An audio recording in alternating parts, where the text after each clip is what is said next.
อันไปเหยียบอยู่ใช้กว่าตะปูนะเหยียบอยู่ซานเนี่ยเหยียบอยู่ซ่านซ่านนั่นบ่เลยอันนี้เราพี่นี่หลักเลยกับแม่นก็ไม่ต้ม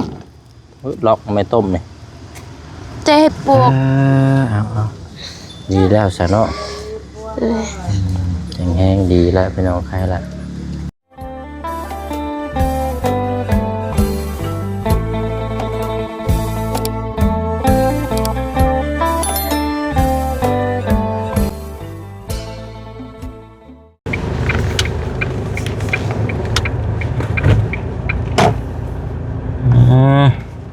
ได้ยินข่าวว่าเหยียบตะปูไปหน่อยประมาณเกือบ4-5 มื้อแล้วบ่จักแต่ว่าบ่ได้เข้ามาเนาะเพราะว่าล่าสุดนี่ก็เฮากับพาเมื่อแน่พี่น้องช่วงนั้นภาพฝนบ่ตกขากลับก็เลยบ่ได้เข้ามาเยี่ยมมายามก็เลยเอาพี่น้องมาฮอดจอดถึงแล้วก็แวะเข้ามาหาก่อนเนาะสำหรับทางน้องปูนาได้ยินว่าเหยียบตะปูเป็นยังไงหายเศร้าแล้วป่เนาะโอ้ยพี่น้อยเจ้าไม่วางปีกไม่ยังมันดิดสุดอันนี้เนาะเอาเป็นยังไงเศร้าหายดีเด้อบ่โอ้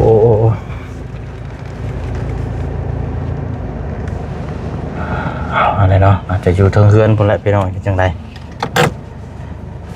เมื่อยพี่น้อยเนาะ2-3 ชั่วโมงขับรถ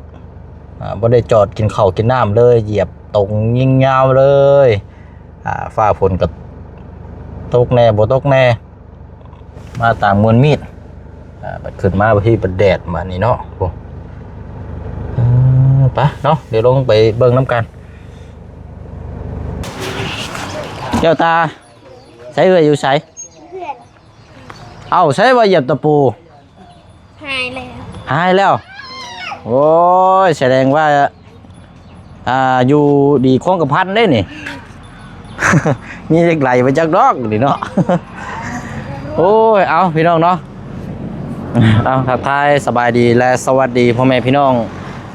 เปิดสุคนเด้อพี่น้องเนาะพบเจอกันอีกคือเก่าพี่น้องเนาะถือว่าห่างหายกันไป2 มื้อ3 มื้อแล้วล่ะพี่น้องเนาะในช่องของทางพ่อน้องเปียวเนาะพี่น้องเนาะเอากลับขึ้นมารอบนี้กับมาติดตามผลงานหรือว่าเวียกงานเบอร์น้ำกันอีกเนาะพี่น้องเนาะแต่ละเคสแต่ละหมู่บ้านเนาะพี่น้องเนาะมื้อนี้ก็ก่อนจะฮอดมองพักมองเศร้าแวะเข้ามาหาทางน้องปูนาก่อนพี่น้องเนาะดีแต่ว่าย่างแล้วกินนี่พี่น้องเนาะ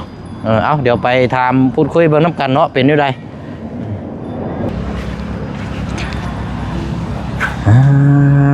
เนาะต้มอย่างน้อบาทนี่ต้มน้อไม้โอ้เอาเนาะใส่อีกผู้หนึ่งใช้หน่อไม้นะเบิ่งอยู่ฮะ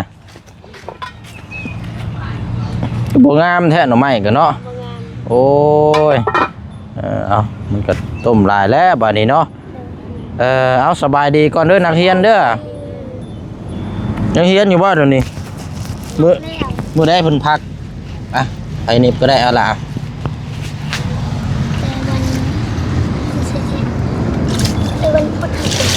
พักโรงเรียนเหรอบ่บ่ลูกโดยพักแล้วหยุดยาวเลยบ่บัดนี้นะโดยฮะยาวเอ้ามื้อไรบัดนี้นะเดือน8 28ถือไปซื้อไปเขาเรียนนี้เดือน8 วันที่ 28ถือว่าปิดแล้วมันเทอมนี่เนาะโอ้เป็นใดๆเนาะได้รับยังเพิ่นแจ้งบอกอยู่บ่เพิ่นบ่ได้แจ้ง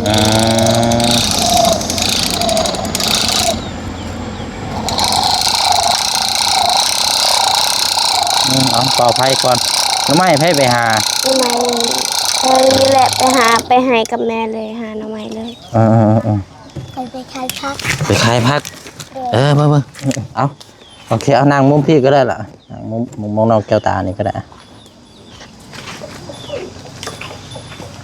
เอาก็ได้นั่งก็ได้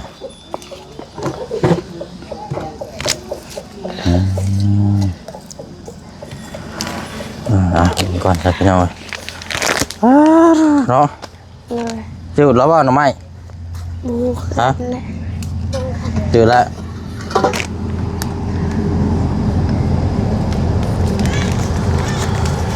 มันอันไปเหยียบอยู่ใช้กว่าตะปูนะ เหยียบอยู่ซานเนี่ย เหยียบอยู่ซ่าน เลย ซ่านนั่นบ่ เลย ให้บางคนตอบ พอแหละ ว่าต้องโทษพ่อได้แบบนี้เนาะ บอแล้ว บ่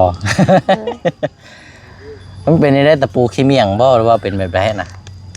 ซานหน่อไม้บุกบ่งาม แต่ว่าบ่ได้เข้าดึกละว่าเนาะ เลย เห็นทางพอลุงเพิ่นแจ้งมาบอกไปหน่อยว่าน้องปูนาเหยียบตะปู แต่ว่าบ่ได้เข้ามามันช่วงขากลับนะเพราะว่าฝนตกแห้ง เลย ฝนตกแห้งก็เลยบ่ได้แวะหาเนาะใครอยู่ซะเนาะแล้วกินยากินหยังอยู่บ่ กิน กินอยู่เนาะ เลย โอ้บัดนี้ปิดเฮียนแล้วก็ไม่ได้ไปหาหยังเครื่องของมาขายได้บัดนี้เนาะ เลย อ่า ไปหา เออ เครื่องของขายแล้วก็ไปเชียร์ยากับแม่นะ อืมอืมอืม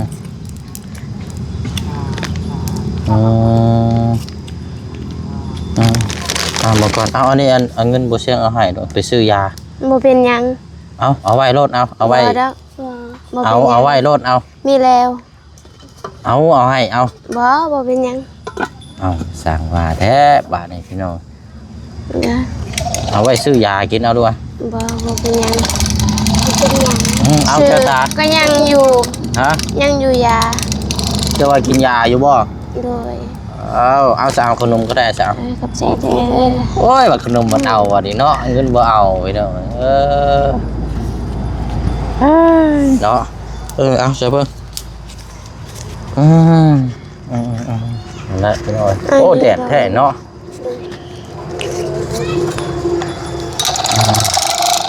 กินข้าวแล้วบ่สมเจ้า กินแล้ว บ่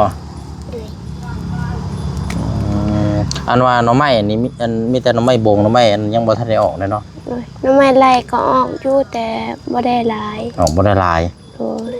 อืม ฝนบ่ค่อยตกคันบ่เจียงอยากกินบ่น้ำไม้เด้อ บ่ มะ แต่ว่า เผ็ด ใช้ ก็มี ซิมเบิ่งรับอันได้บ่ ได้ มันจืดแล้วบ่ บูกันเม็ดอะคือเอ็ดบวก เอา ตัวขาวก็มีอยู่ดู โอ้ฮอด ป้า ทุก เอ็ดอากัน เนาะ กับป้าได้หาหมอไก่นอกท่านี่ตัวขาวๆอยู่ เจ้าตาได้หาผักไปขายแต่เก่าเนาะ เลย แต่เก่านั่นเจ้าน่ะหาย่างไปพูดได้เนาะจนฮอดบ้านดงพู้นเนาะ เลย เด้อ ใช่นี่ อันนี้บ่ เอาตัวนี้หน่อยอันอยู่ อันนี้บ่ค่อยชิมนะ จากเองมีโบยีบ เพิ่งหามเนาะก็สิหวานสินัวสินั่นอยู่บ่แบบนี้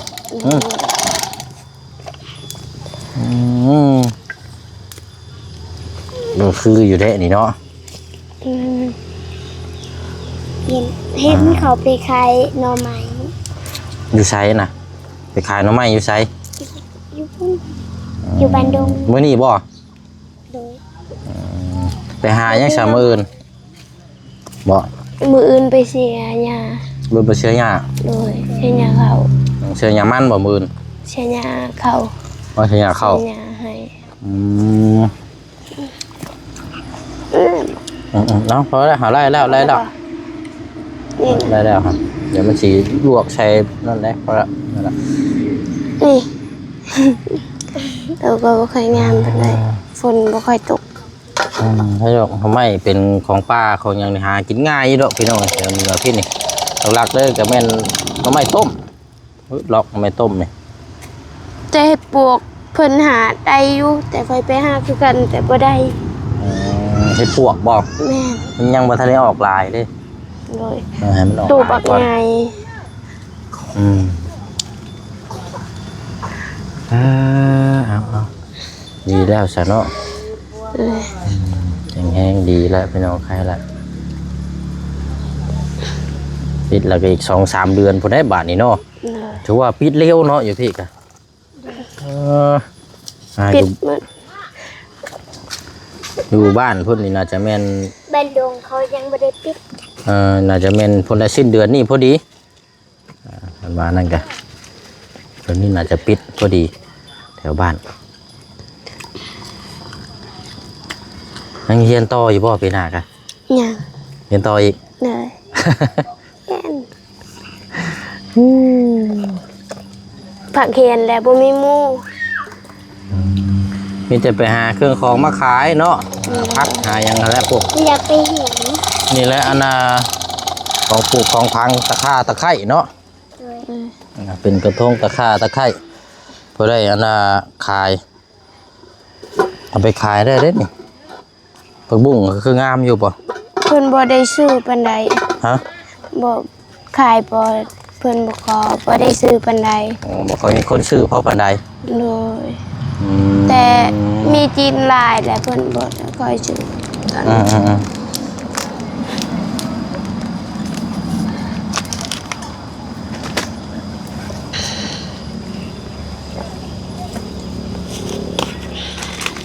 มต้มแล้วเนาะ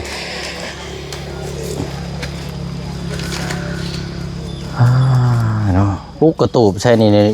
เฮ็ดมองนั่งนี่คักได้นี่นี่มองนี่ปุ๊กกระตูบใช่นี่มาเฮ็ดห่มอยู่นี่เดี๋ยวพอดีเลยนี่นอนสบาย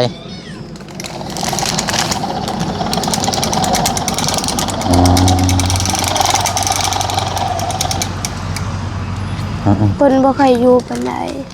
อันว่าอันพ่อเจ้าบ่ได้ไปเฮ็ดเวียกบ่ซะช่วงนี้ล่ะ ช่วงนี้วันนี้ก็หากก็แล้วเพิ่นเสียอยู่บ้านใน หึ ปู่อยู่บ้านในเสีย อ๋อ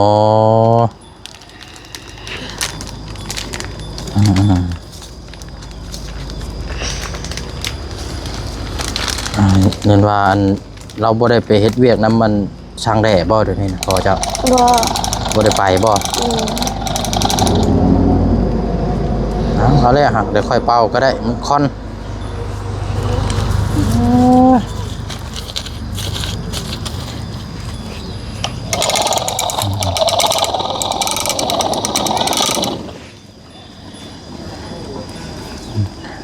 ได้หาปะไปนั่งอยู่บนกันก็ได้ปะไปนั่งอยู่ใต้ตารางเพื่อนก่อน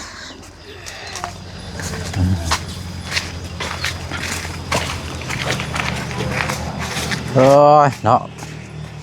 โอ้คือแดดแท้นี่เนาะ แฟนก็ป่วยแต่แบบไปตากแดดป่วย แดดแสบบีแท้นี่โอ้ขี้ไก่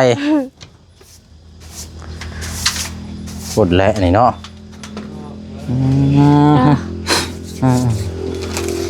ดีและเย็น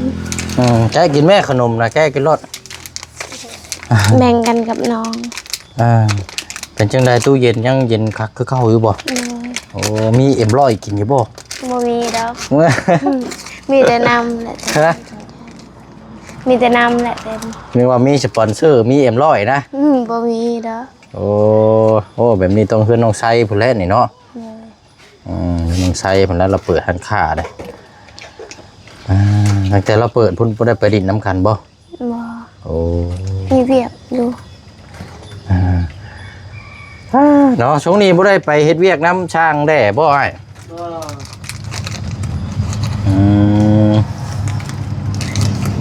ซักให้ทุกวัน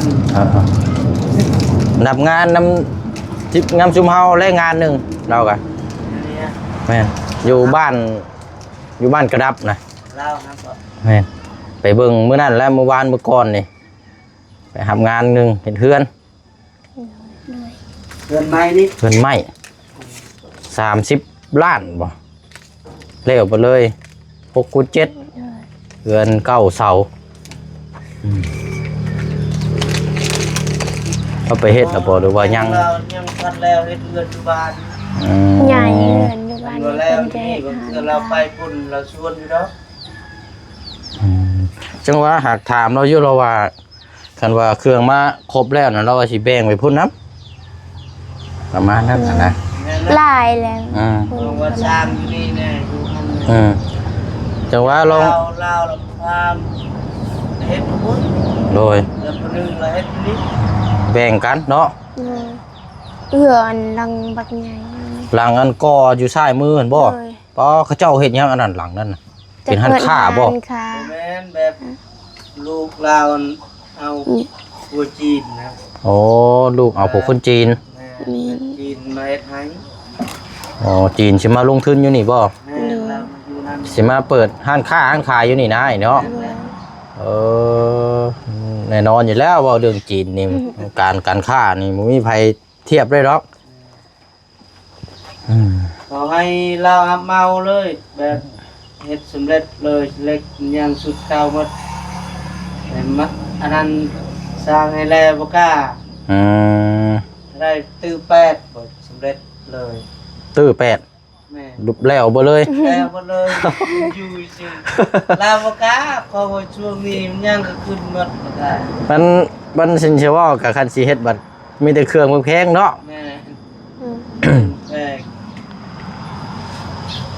ยานลุกลาวดิ อืม ก็เลยครับว่าเฮ็ดเป็นขั้นตอนเอาหมดว่าก็แล้วก็โบกเทพื้น ตัดหลังคาแล้วมุงแต่ละขั้นตอนมันจ้างเท่าไร อ๋ มานั้น อต้องเฮ็ดไปตามขั้นตอนแบบว่าบ่ได้เหมารวมบ่เลยเนาะ แม่ แต่ส่วนหลายนี่คือเขาเจ้ารับเหมานี่คือขึ้นอยู่กับเฮาเบิดเลย แม่ แต่เฮาสิตีราคาเองเฮาสิเว้าแบบใดก็แล้วแต่เนาะเฮาแต่เฮาว่าขาดทุนน้อยเฮาก็เจ๊งเฮาต้องเว้าเผื่อไว้เนาะว่านะแต่ว่าเครื่องของมันแพงซุมื้อนี้นี่เว้าแต่ว่าการค่ากันยังเฮ็ดบ่เป็นนี่แม่นเจ๊งโลดแหละเจ้านายเมากะ มางานนั้น มูลก็ได้ลุก แม่นปูนแพงว่าหยังมันก็แพงค่าน้ำหมอกน้ำมันเนาะ แม่อยู่ครับกินนี้ ให้ทางอันและน้องปูนาไปผสมปูน บ่ได้บ่ ได้อยู่แต่ค่าเสียยาอยู่ ค่าเสียหายอยู่ เลย เสียยามันแล้วกับเสียยาเขา ลองเบิ่งเนาะยังเกิดถามเบิ่งถึงเทื่อว่าเราบ่มีคนเพิ่มก็ลองอันนั้นว่างก็ไปเฮ็ดเนาะ แม่ ไปจับวายทีมงานชุมเฮาแล้วบ่ยากหรอกมันคืออื่นกับบ่ปานใดอันนี้ชุมเฮาเฮ็ดนะก็บ่ยากหรอกคือแต่เก่าหั่นแหละ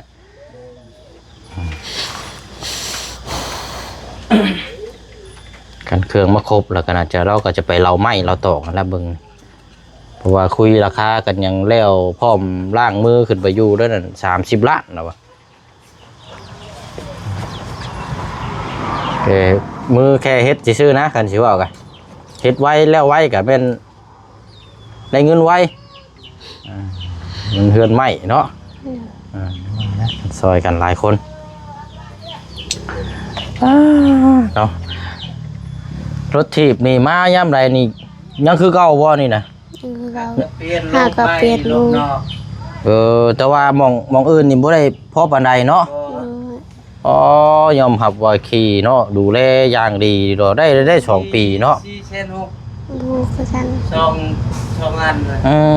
ลูกนอกเขาบอกว่าลูกนอกมันจักอีก อันนี้พี่น้องรถถีบนี่คันนี้ได้2 ปีบ่เชียงหม้อมเนาะแต่ถึงแล้วบ่ ถึงแล้ว ตั้งแต่รุ่นเฮ็ดตั้งแต่พุ่นแหละพี่น้องแต่เฮาพบเจอเคสน้องเอ็ดปีปลายบ่ปีปลายแล้วเนาะแต่ว่ายอมรับว่าดูแลดีโอ้ยทางอื่นนี่มอบให้นี่ไปเบิดเลยเป็นเศษขี้กระเบื้องเบิดเลยจักแม่นหยังแม่นยาอันนี้คันว่าเฮาพังเฮาก็ซ่อมเอาแน่เนี่ยเนาะเฮาดูแลเอามันก็เลยโอเคโซ่ก็ตัดแล้วตัวนึงใครอยู่เนาะดูแลรักษาโอ้ขาดอยู่แบบนี้คนซื้อให้ก็อยากซื้อให้ได้แบบนี้เนาะอันนี้ซื้อมายังบ่ทันได้เฮาพอ2 มื้อไปเบิดบ่คนกับบางเคสก็โอ้ยเจ้าแบบจังได๋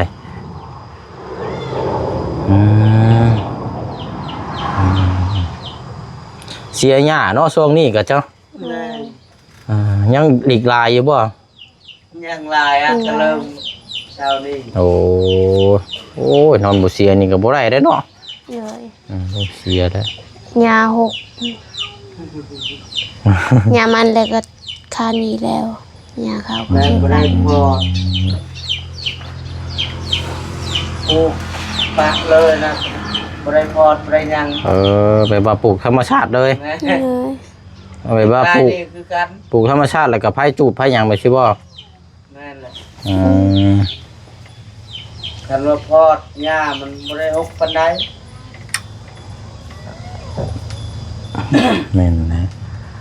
ปล่อยเสียงเอาบอมาเผ็ดบ่ บ่ลูกมีอยู่ยาดอกเอาไว้หั่นน่ะปิดรถเอาไว้ขายปิดเทอมได้ไปหาหมักพริกหมักพายไปขาย กินแหละ ได้10ได้20นี่โฮมไว้นี่หมักยังในเฮือนในชานนี่ตัวใดมันกินได้นี่ปิดไปขายเบิดนี่เนาะ บวมกล้วย โอ้10,000 20,000นี่หาใช้เนาะ ไปขายมื้อ ปิดขายเบิดนี่หัวตึงออกจังไข่นี่หักไปเบิดรถแหละ บ่ได้เอาไว้ที่ 10,000นี่ก็เอาเนาะโอ้เอาพอนแดดแทบบาดนี้เนาะแสบบีเอาดีแล้วเนาะบ่ได้นึกว่าเจ็บอย่าว่าลูกบ่ได้หยังหันนะยินทางพ่อลุงเราแชทมาบอกก็เลยว่าขึ้นมาแล้วก็เลยแวะมาเยี่ยมยามครับบ่เชียงกันอันนี้แน่ช่วงนั้นก็ลงไปครับเปล่าแน่ ไอ้ก็บ่ค่อยว่างไปเรียนรอดแล้วซักเข้าแบบฉีดยากูกับต้นเฮ็ดบัวค่อยว่างลาวทักอยู่ แม่นั่นแหละ เมื่อตอนแรกก็เมื่อยนอน เฮ้ยมันเหยียบมองได้เกาะจะว่านะ อือ เพราะมันจนเป็นแผลเนาะ เลย แผลบางใหญ่ดีแต่ว่าเศร้าไว้ เลย ใครอยู่เนาะเอา แต่ช่วงนั้นเหยียบบ่ได้ลงน้ำเพราะว่าลงน้ำยานมันเจ็บ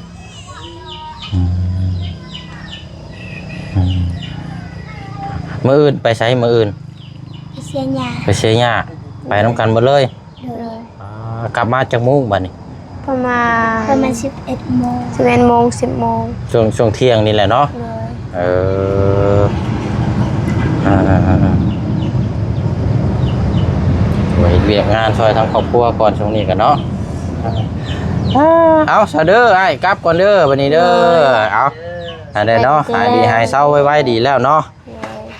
ไอ้บ่ได้มีหยังได้บ่เสียงกับมาแต่บ้านเลยแวะเข้ามาเลยพี่น้อยเอาเงินให้ไว้ซื้อข้าวต้มขนมกับบ่เอา เนาะ